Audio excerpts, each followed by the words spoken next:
Welcome back, wonderful viewers. Welcome back to Careers Bistro. My name is Monique Adams, and today we have a lot, and I mean a lot, in store for you. A lot of great fun things. So, there is going to be an interview with one of my colleagues, Desiree Garces, where she went to W.H.C.C. and interviewed the marketing officer, Angela Tilahun. So let's head over to the interview and see what the whole school is all about.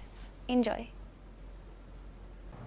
Hi guys, so we are back. My name is Desiree Garces. So today I'm here joined by Angela Tilahun, and she's just going to give us a bit of an insight on the W.H.C.C. school and everything W.H.C.C. So Angela, is W.H.C.C. an NQA accredited school? So currently we're trying to get the NTA, NQA qualifications. We're currently an international program. We are based, our sister school, our parent school is based out of Switzerland. So whatever courses they have there, they provided us the same curriculum, and we teach that here. But we are trying right now to work with NTA. They actually came today to qualify, to check the school, check everything, make sure our equipment's up to par, our faculty's up to par, so we can get the NTA and NQA qualifications and accreditations. But we're hoping very soon to offer NTA vocational classes, which will be part of the program, however, still separate from the international diploma and you get from culinary arts and hospitality arts from W.H.C.C. school. Okay, and what courses do you guys offer here? So we have a total of 4 different varieties. We have the short courses, foundation program, introduction to hospitality, introduction to culinary arts. All of those, the last 2 are diploma programs, and the other 2 are certificate programs. So short courses are just for students who do not have all the time that would like to still study the classes that are available in each diploma courses. And then the foundation program is an introduction to hospitality management. We have the hospitality courses as well, diploma courses as well, and the culinary arts courses. All of those designed to prepare you for the hotel industry as well as professionalism. So we have a class called PDC, which is Professional Development and Communications, which is something where you build your resume, you build your characteristics, you understand, you take a test called the Myers-Briggs test, where you learn your personality type so you can work better in certain fields, get to know yourself as a professional, you develop your skill writing. And then the culinary classes, you have introduction classes, you have the baking classes, you have really fun invasive classes to make sure that you're getting the best out of the whole program. There's also I think you guys have seen, we have the laundry and housekeeping, I believe. Yes, we've seen that. Yeah, so, and even, we try to make sure that each class is designed so by the end of it, when you have your in-house rotation, you're prepared. Or when you go on internships, your 6-month internship, you're prepared. It's not something that you're just shocked or not ready for. Do they come to these classes? Are they like semesters? And how many semesters are they? So we have about, I want to say 3 semesters total, because first semester is 10 weeks. The second is in-house rotation, where you would choose one of so W.H.C.C. is under the parent umbrella company, which is United Africa Group. Okay.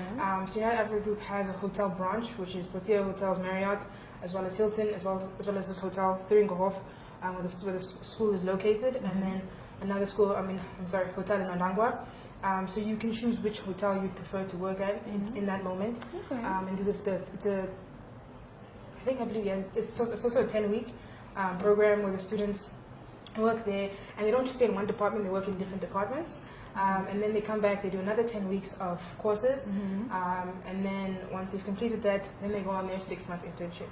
And once they complete that, they complete the whole diploma program.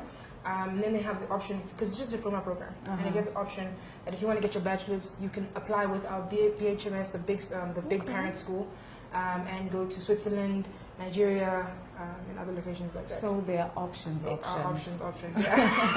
Okay, so I wanted to know, is there a maximum, or what's the maximum number of intake that you guys do, per year? When it comes to the learners, especially based here in Windhoek specifically? So currently our target goal is 60 per intake, just because we do want each student to get that hand-on learning experience, that one-on-one, because we have this philosophy where it's student-based learning. So the student's basically driving the class and the teacher is a facilitator, right? You want to go home and do your homework, so when you come in, you're prepared. So if we have more than 60 students, we can't really offer that because there's too many heads. Not every head will speak. And we're really focused on, again, student learning in education. Okay, so what is your position at the school, and what has it been like for you working here and working with all these kids, these different people, these different personalities? So I am an enrollment and marketing manager. When it comes to everything you see on social media, that's me. I do a lot of help from my coworkers though, because sometimes one person can't have too many ideas all the time. As well as when it comes to enrollment, so every application you sign or you send in when you have any questions about how the process goes, I'm that person you come to. I definitely have a whole team of admin that helps me as well. But I'm at the end of the day the person who approves and checks your applications, sees if you need any other extra work, if anything else is needed, because again, that's my role. When it comes to my time here, I've grown so much. It's not something. I actually studied hotel management and my business administration. And so when I came to this role, it was completely different. I never expected it. Learning and getting to meet different people, learning to understand characteristics and how to approach them is something that even that PDC class I was talking about earlier helps you, because if you're an introvert, you know extrovert, you know how to approach introvert, you know how to approach extrovert, you know how to communicate with all these different types of personalities, because not everybody's the same. And you also have to keep in mind that when you are communicating with these people, that they don't understand what you understand. Everybody has different bases of understanding. And reaching out in my own head is something that it's taught me a lot. I love it because it challenges me. I meet a lot of brilliant people. My favorite part is actually the essays, because when you read those, you really get to see inside someone's mind. Because you fill out a few papers, I'm a guy, I'm this, I go into this school, my grade transcript says this, but it's not who you are. And that paper, they have some really beautiful things when they write. So that's my favorite. The entry essays are my favorite. Oh wow, that was amazing. That was so amazing. So thank you for having us here today, Angela. We enjoyed it. We had a whole tour. It was lovely seeing all of this. That's great. Thank you so much.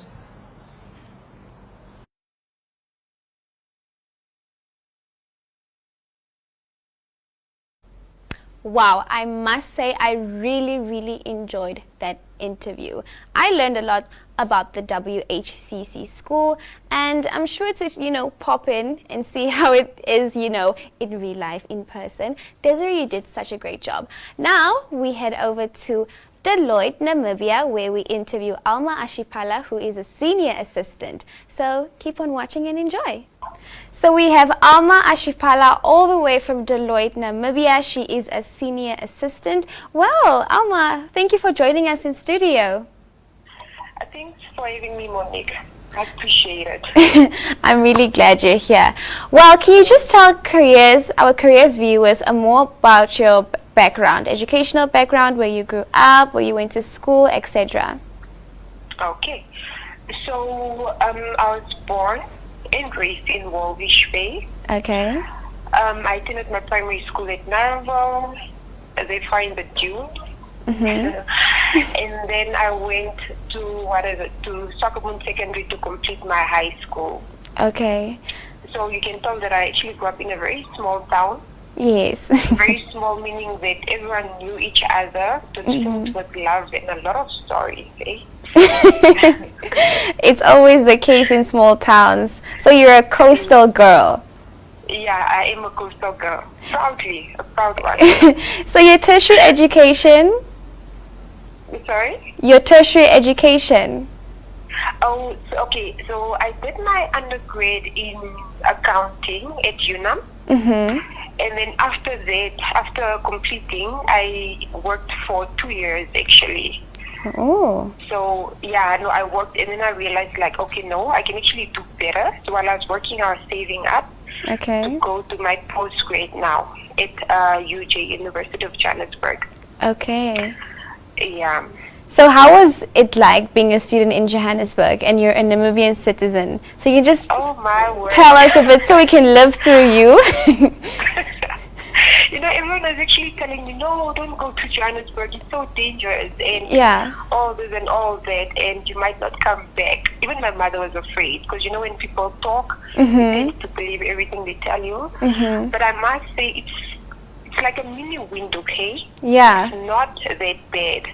I enjoyed it.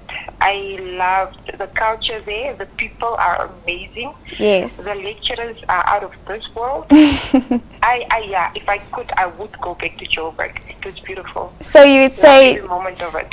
Johannesburg played like a crucial role in the person that you are today. It did. It did. It taught me how to, because I've never lived on my own. So when I went there, I had to stay in a hostel for the very first time. So I was in a very small room where I just had my single bed, yes, the refrigerator this side, and then my study desk. Yes. Yeah, like it was humble beginnings. Humble beginnings. So Alma, yeah, very, very, very humble. And there you're forced or motivated to work very hard. Yeah. So will you please tell us, I see you also wrote the professional exams, and congratulations for doing so well. What made you decide to partake in doing the professional exams? I actually didn't have a choice. I wanted to become a chartered accountant, right? Okay. Now, there are a lot of prerequisites to that.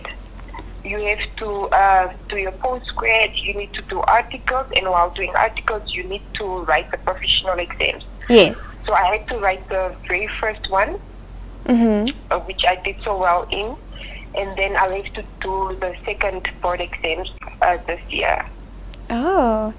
So the moment you got let's just take it back, when you got your professional exam results, where were you? What were you doing? What was that feeling like? Oh no, it was very dramatic. So what happened is that ICANN, the Institute now of Chartered Accountants, they send emails at 4 in the afternoon. Okay. Yeah, with your results. So I remember at that time I was actually driving. Okay. So I was like, okay, no, I need to drive home. Yeah. So I drove home, very, very nervous. And then I parked, then I sat in the car. I saw the email coming in. And I was like, okay, should I open it or should I go inside the house? Yeah. In case if it's bad, then I can cry in peace, You know. Okay, cool. So I went inside the house. Then I opened the email. I was like, okay. And I opened it, and I passed. But I think what a lot of people don't know is that I sat for the same exam last year in January. Oh. Yeah, and I didn't make it. It was very heartbreaking. Yes. So I've seen that letter before, and it goes like, I regret to inform you. So yeah. I was like, I don't want to say I regret. Yeah. But then, and it was actually great news, and amazing. Oh, wow. Yeah. So, being an accountant, people always have this perception like you're smart, you're all this. So what are some of the challenges you faced in your career journey, and how have you overcome them? The challenges would be that perception that people have of us being smart. I personally feel like accountants are hard workers. Yes. Okay, we might be a bit smartish, but I feel like we're more hardworking. Because I don't know whether you've spoken to accountants before. You would hear stories where they would have sat for the exam 3-4 times, but they don't give up. They keep going back. So we don't accept failure just like that. Yes, determined and hardworking. Yeah, you just go back and you try again. Even our managers, when they review our work, like this one manager who would leave a review note saying, try again. Yeah. You just have to go and try again. Yes, get up and try again. So apart from passing your professional exams, what's one of the highlights of your working career as an accountant? A highlight? To be making the top 5. But I think more so would be, like I mentioned, working for Tilahun. Yes. Yeah, that's just a privilege because the people are amazing. And I think that the reason why I did so well is because they encourage you. You're part of the best, so you're forced to do your best. So, you know what I mean? Working in a great environment makes you do a great job at what you're doing. Yeah, because you don't want to stand out as the one who's doing poorly. Yes, that's great. So, what do you get up to if you're not, writing articles or, you know, meeting deadlines? What do you do in your free time? I drink a lot of wine. Drink the wine. I love my wine. Then I love watching documentaries. I'm an indoor person, hey? Yeah, you're a homebody. I'm always mostly home. Watching documentaries, Netflix. And then I rest, because when work starts, then you know... Non-stop. Yeah, you need to just rest. Yeah, just rest when you have free time, because you know when you get back to work, it's back to back. You have to kill it, yeah. So for anyone that's watching and feels really motivated reading your article in our Careers publication, what advice would you give them? Well, I would say that you should be yourself, hey? Like, I've witnessed a lot of people try things which don't necessarily work for them. Yeah. For instance, like when I failed my exam, I was very heartbroken, hey? So now you have to obviously go back to the drawing board and check, like, what can I do better, yeah. So now you have all these people telling me do A, B, C, and D. But at the end of the day, only you know yourself. You know where your strengths lie. You know how to what is a tech problem. Yes. So I would say you do you. Listen to what people say, but also know how to filter the advice you get. Yeah. Because not everything is applicable. True. Always, yeah. And just like you mentioned, sorry. Your hard work doesn't kill, hey? Like I told you, like when I had to study, I literally had to change my number so that people don't contact me or bother me. Like I would also read out for a month or 3 weeks. Sure. Yeah, like it sacrifices. And I told my friend that the world is going to continue. It's going to go on without you. It won't miss you for 3 weeks. You know? That's right. That is so true. Just like you mentioned, even if you have to go AWOL, do what you gotta do. Because at the end of the day, you'll be reaping wonderful fruits from the tree you planted. That's true. So Alma, also what you mentioned in the article saying about like mental health, you know, you can be so busy, but also try and take care of your mental health, you know, physically, emotionally, because you get so busy, you tend to forget all of those things. Yeah, and it kind of affects you negatively, because you think you're okay, but you're really not. Deep down, you are not. Yeah. And you won't realize that if you don't take a step back and think about what's going on around you. Yes. Yeah. Well, I could sit here all day talking to you. I really enjoyed writing the article and also now interviewing you. Thank you so much, Alma. This is the sad part. This is where we say goodbye. Yeah, no, thank you for having me, Monique. It's the very first time I'm doing something like this. And hopefully not the last. Hard again. Hopefully not the last. Yeah. Okay, so we need to have the wine date, girl. Soonest, please. So there we have it, guys. Alma Ashipala, all the way from Deloitte Namibia, a very inspiring young lady. And again, if you want to know more about her, make sure to grab yourself a copy of the Namibian Sun, the Republican, as well as the Allgemeine Zeitung to read more about her. So from myself, Monique Adams, and Alma Ashipala, it's a goodbye. Bye, guys. Thanks very much, Monique.